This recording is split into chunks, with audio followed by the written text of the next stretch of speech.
Hi guys, this is Vince McCauley from the London Lions and you're watching me up here on the High-Low. Thank you for all your support for British basketball. Catch a game soon.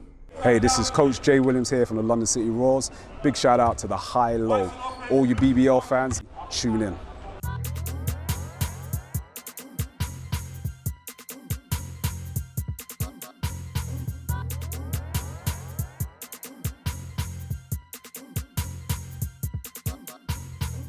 Welcome back to the High-Low. This is episode 2 of your monthly BBL review show. I'm Gap. And I'm Mohammed, and in this episode we're going to be talking about everything that happened in the past month in the BBL, including buzzer beaters, players being released, roof leaks, and a lot more.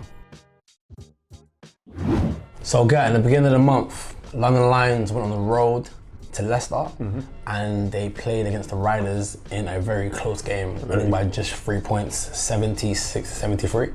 And that win elevated them to the top of the league. Do you think they can stay there? I think they can stay there, man. Yeah. It's hasn't really been a long season, but the Lions have been showing their dominance. It's been quietly, it's been going under the radar almost this season. That being said though, the Riders haven't played as many games as everybody else. That's true. So they're playing catch up right now. And alternatively, later on in the month, towards the end of the month, there was a very close game again back at Copper Box between the Lions and the Riders again. Riders came and stole a game from us at London. Yes. It was a buzzer beater by Holder.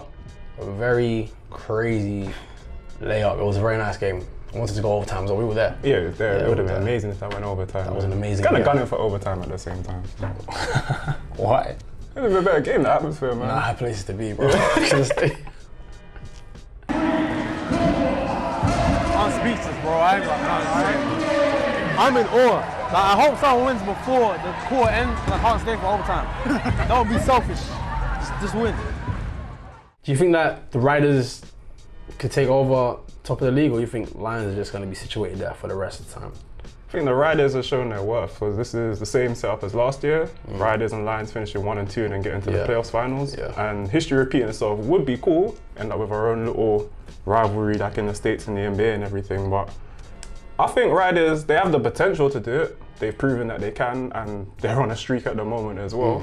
But obviously I'd prefer Lions to stay, and I think Lions have got the power and the dominance to stay at the top of the league. Yeah, that's true, me too. And also with the Riders being in different leagues, because they're over here and in Europe, do you think that that will affect them in terms of their BBL prospects? It hasn't so far. True. It hasn't so far, and I think they've got the depth to do it. And it hasn't made an effect so far in any of their performances. They still got a lot of games to catch up, which gives them an advantage over every other BBL club. But I'm interested to see how it pans out over the season, that's for sure, man. So, before the Riders played the Lions, they played, well, they kind of played, they didn't count, but they played the Royals at Crystal Palace, yeah?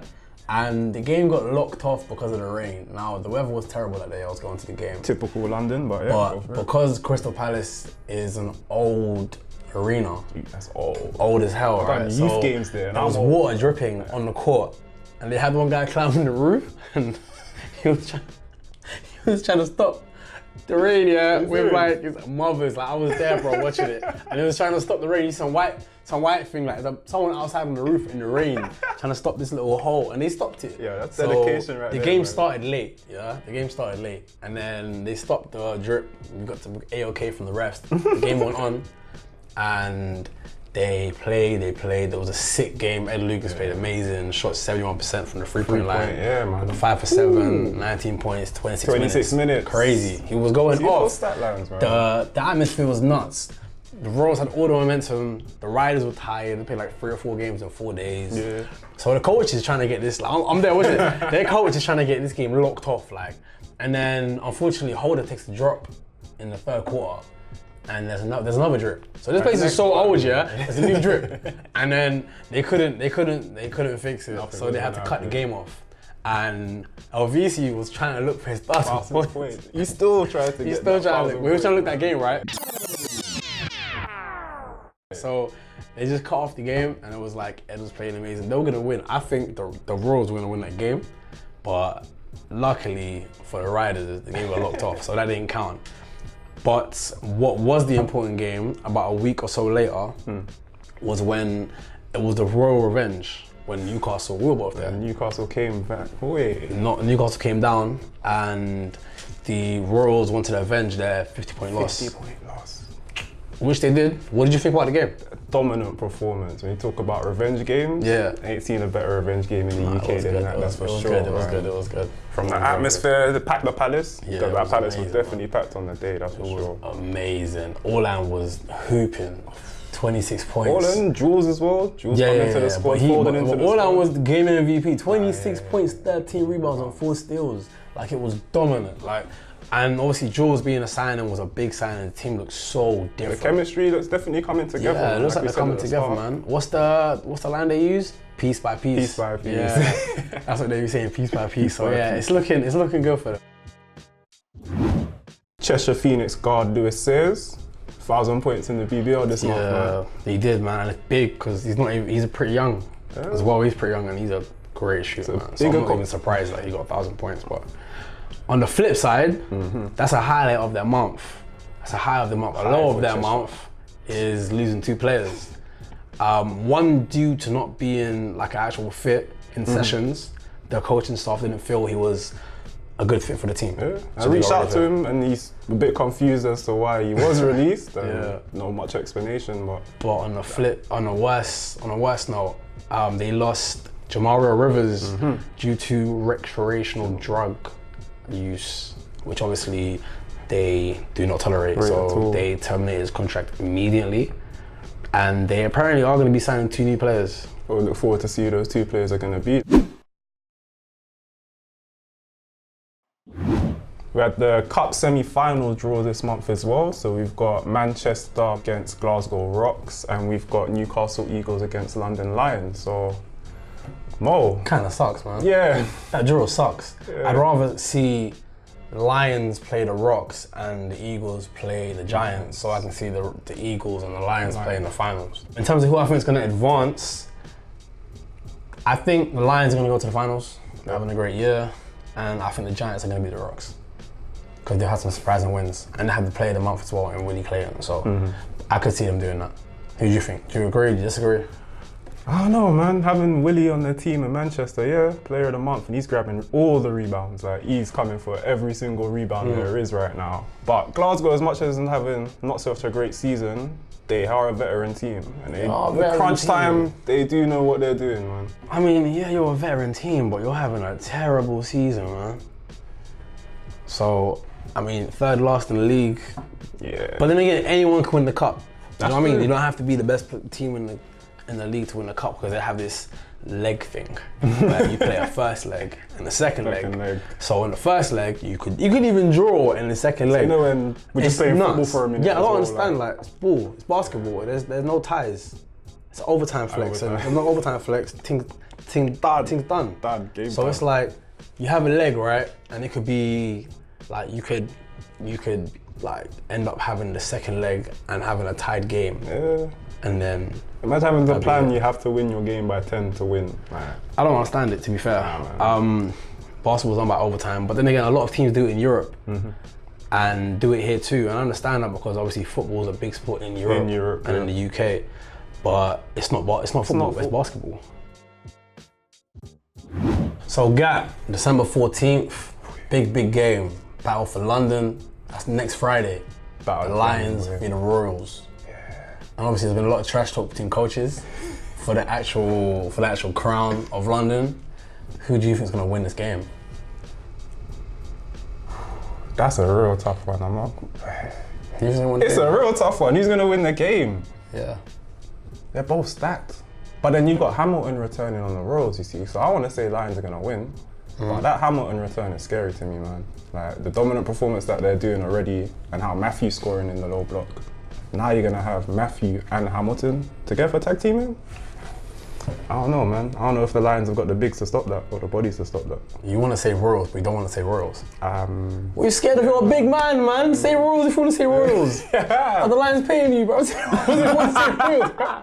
This guy. Who do you think is going to win?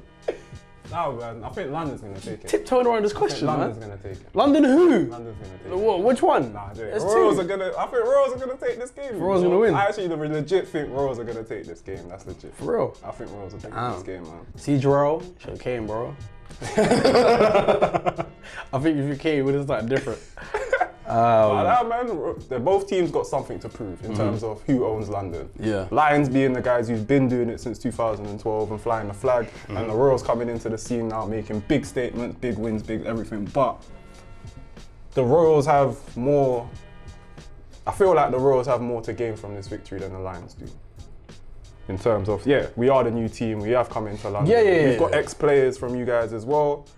We've got to come here and take this win, and Royals have to go there and take this win. I think if the Royals, out of the two teams, the team that has the most to lose is the Royals, because they've lost to Newcastle already, and there's a lot of naysayers around the actual team. So it's like any big game they have, people are waiting for them to lose because they want to go on Twitter and get a Twitter finger out and do whatever they're going to do about it. So I feel like the Royals have the most to lose, so they have to win the game. If the Lions lose the game, no one's going to bat an eyelid. Yeah, it's true. Do you know what I mean? But then if the Royals win the game, it's like confidence boost for them because they still are a young team in comparison to like being together and stuff. And they keep signing new players every other day. So they need the win. Wait, I think we're officially the Midnight Madness squad now? Is it official? But everyone plays Midnight Madness, man, that lives in London. So it's like, you can't even call them that. Like everyone's played, even some of the Lions players have played Midnight Madness. Like everyone's played, you've played the Midnight Madness. The Quay 5-4 Midnight Madness squad is what I'm going to throw out there. But So you're saying the Royals are going to win? the Royals are going to win. I got Royals on this one. Yeah, 100%. 100% I'm good. Oh, this is throwing out famous. But I think the Royals have got this one then. Crazy. And your pick? And we're going to cut there.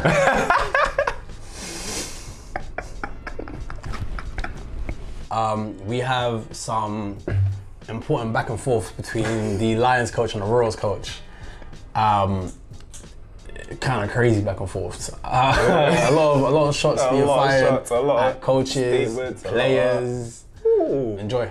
I'm Vince McCauley, head coach of the London Lions Basketball Club. I'm Jay Williams, head coach of the London City Royals. Well, we're happy to welcome the City Boys to the BBL. This is going to be the first encounter between the two teams in London. It's great that there's another team in London sharing the successes that we're having here on the floor. And we know so many of the guys involved. Obviously, a couple of the players have played for us before. Head coach Junior Williams is a Lion. Matthew Bryant is a Lion. So we love them and all that. But once the game starts, it's going to be all business. It was great to be a part of Lions' birth here at Crystal Palace. That was a long time ago. And now I'm on to fresher, greener pastures where we're hoping to, absolutely overtake, what they've done. So I'm on a new path now. Was I a Lion? Yes, I was a Lion. What am I now? I'm royalty. Well, they're an interesting team, and they've shown, with some victories that they've had this season, that they're a threat to any BBL team. We all know Matthew. As I said, obviously Matthew's played for us before. We know, he's a machine offensively. We know Orlan Jackman, who also played for us, is an exciting player, a London boy. He's going to want to do well against his old club. So I think that combination of those two guys are going to be very, very important. And I think the addition of Jules Akodo is a big addition for them because they were lacking a little bit of savvy at the point guard position. So he's a great addition for them. So when we play the Cubs, the Lions, the main threats, obviously Justin Robinson, London-born, London-raised kid from South London, where we are. He's their floor general. So he's going to be somebody that we're going to have to take, very highly and really scout around him. As he goes, that's how their team goes. Without Justin, they have no team. People can say what they like and do what they like. But the bottom line is, when you're the biggest team in the country, which we are, when you're the deepest team in the country, which we are, when you've got the MVP, when you've got the leading scorer, when you've got the leading shot blocker, when you have all these things and you play in the best venue, people look at you a little sideways. So all you have to do is, like Man United back in the day, like Liverpool back in the day, like Man City now, you just have to rub them off. And that's what we do.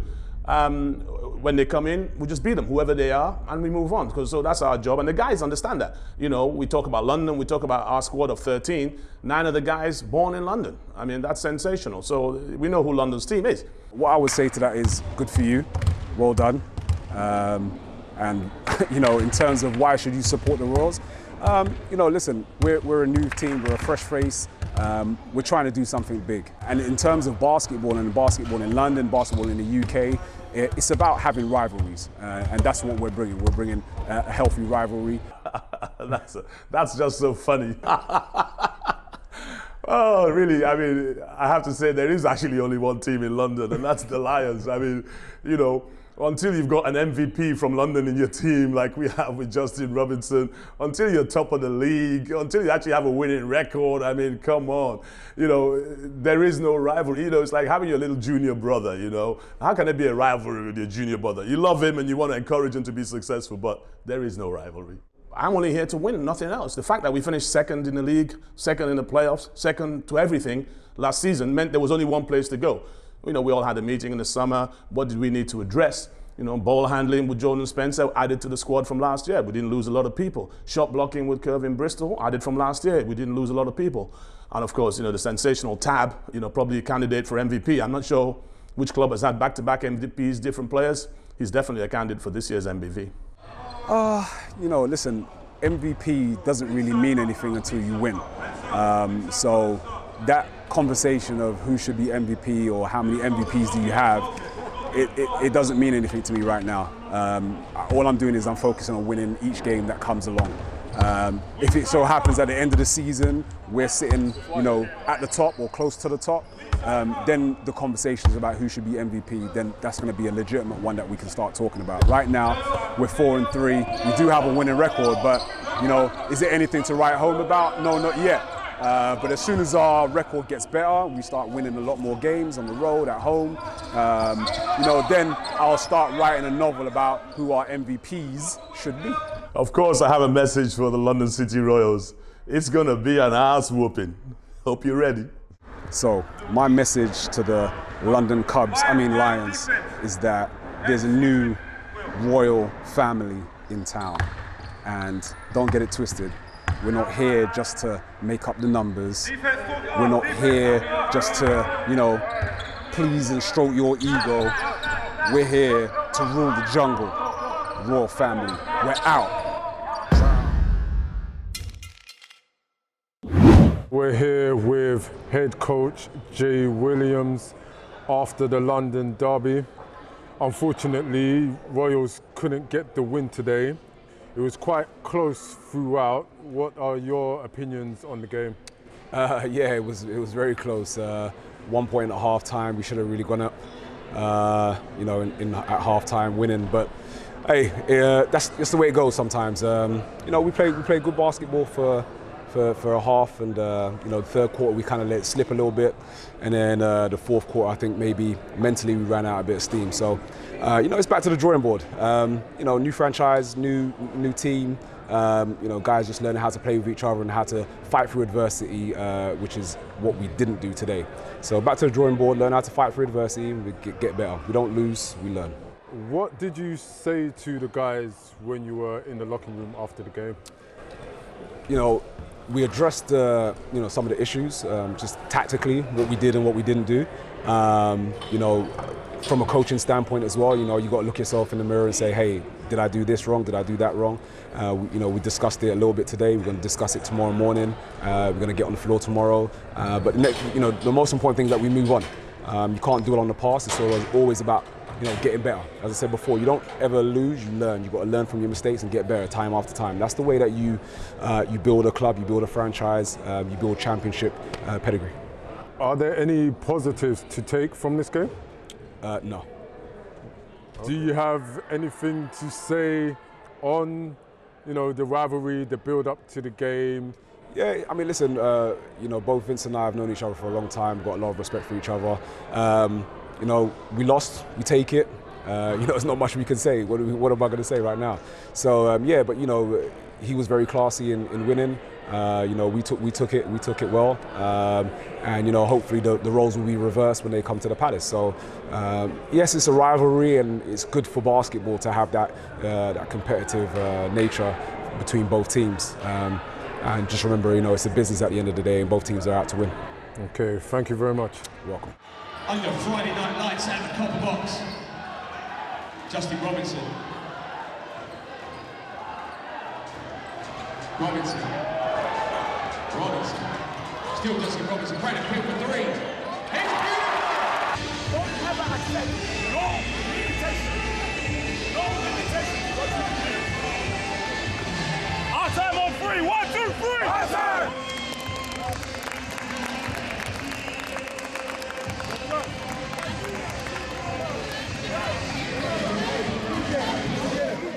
Head coach Vince McCauley, what do you have to say about the game? Well, the first thing is I'm proud to be such a part of London basketball. I thought what we saw this evening was sensational. Coach Williams and his London boys was so great to see them on the floor. Our guys on the floor, and then the fans showed up. My goodness, did the fans show up. And that really showed you that it matters. You know, Coach Williams and I had been talking all week about how much it mattered to us. I'm delighted that it mattered to so many people. And you know, I'm going to say something which was amazing, and someone just pointed it out to me, that the 3 great coaches from London represented on the floor today.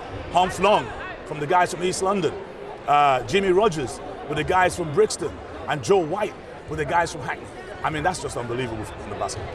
It was quite tight for a lot of the game, and then you guys were able to pull away. What turned the game, really?